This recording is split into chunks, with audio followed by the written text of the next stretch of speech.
UFO, aliens और aliens की दुनिया ये हमेशा से ही हमारा ध्यान खींचती आई है। इस रहस्यमय दुनिया के बारे में हम हमेशा से ही और जानना चाहते हैं और हमेशा हम लोग यही मानते आए हैं कि एलियंस हमारी धरती पर आउटर स्पेस यानी कि बाहरी दुनिया से यूएफओ के थ्रू आते रहे होंगे।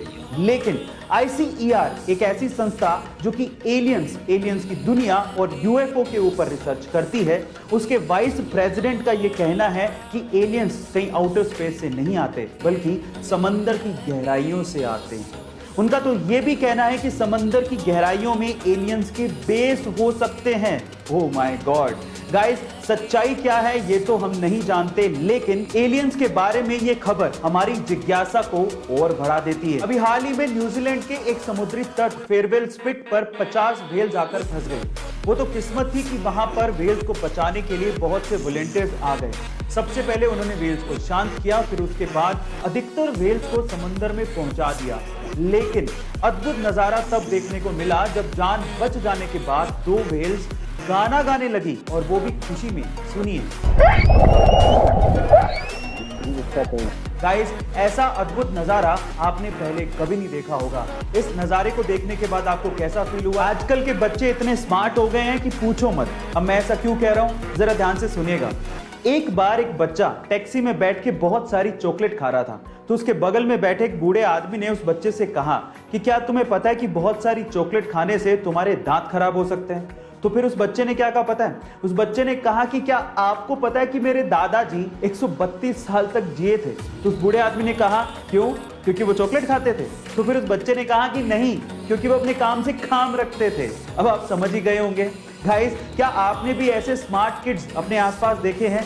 और बिल गेट्स ने किसी रेस्टोरेंट में खाना खाने के बाद खाना परोसने वाले वेटर को टिप के तौर पे $5 दिए, तो वो वेटर बिल गेट्स को बड़ी हैरानी से देखने लगा। तो इस बात पे बिल गेट्स ने वेटर से पूछा कि क्यों भाई, क्या हो गया, तो मुझे इतनी हैरानी से क्यों देख रहे हो? तो उस वेटर ने बड़ी विनम्रता से कहा कि इसी टेबल पे जब आपकी डॉटर ने खाना खाया था तो उन्होंने मुझे $500 की टिप दी थी, और आप तो उनके फादर हैं, दुनिया के सबसे रिचेस्ट पर्सन हैं, और आपने मुझे सिर्फ $5 दिए। तो इस बात पे बिल गेट्स ने जो कहा वो आप लोगों को सुनना चाहिए। बिल गेट्स ने कहा कि उसके पिता दुनिया के सबसे अमीर आदमी हैं, पर मेरे पिता नहीं। गाइस, इसलिए कहा जाता है कि आप कितनी भी सक्सेस की ऊंचाइयां छू लें, आपको अपने पास्ट को कभी नहीं भूलना चाहिए। यूएफओ, एलियंस और एलियंस की दुनिया ये हमेशा से ही हमारा ध्यान खींचती आई है। इस रहस्यमय दुनिया के बारे में हम हमेशा से ही और जानना चाहते हैं और हमेशा हम लोग यही मानते आए हैं कि एलियंस हमारी धरती पर आउटर स्पेस यानी कि बाहरी दुनिया से यूएफओ के थ्रू आते रहे होंगे। लेकिन ICER एक ऐसी संस्था जो कि एलियंस की दुनिया और यूएफओ के ऊपर रिसर्च करती है, उसके वाइस प्रेसिडेंट का यह कहना है कि एलियंस कहीं आउटर स्पेस से नहीं आते बल्कि समंदर की गहराइयों से आते हैं। उनका तो यह भी कहना है कि समंदर की गहराइयों में एलियंस के बेस हो सकते हैं। ओह माय गॉड गाइस, सच्चाई क्या है ये तो हम नहीं जानते, लेकिन एलियंस के बारे में ये खबर हमारी जिज्ञासा को और बढ़ा देती है। अगर ऐसे अमेजिंग वीडियोस के लिए YouTube पे हमारे चैनल को सब्सक्राइब कर लीजिएगा, वीडियो को शेयर करिएगा और लाइक करना मत भूलिएगा। मिलते हैं अगली वीडियो में।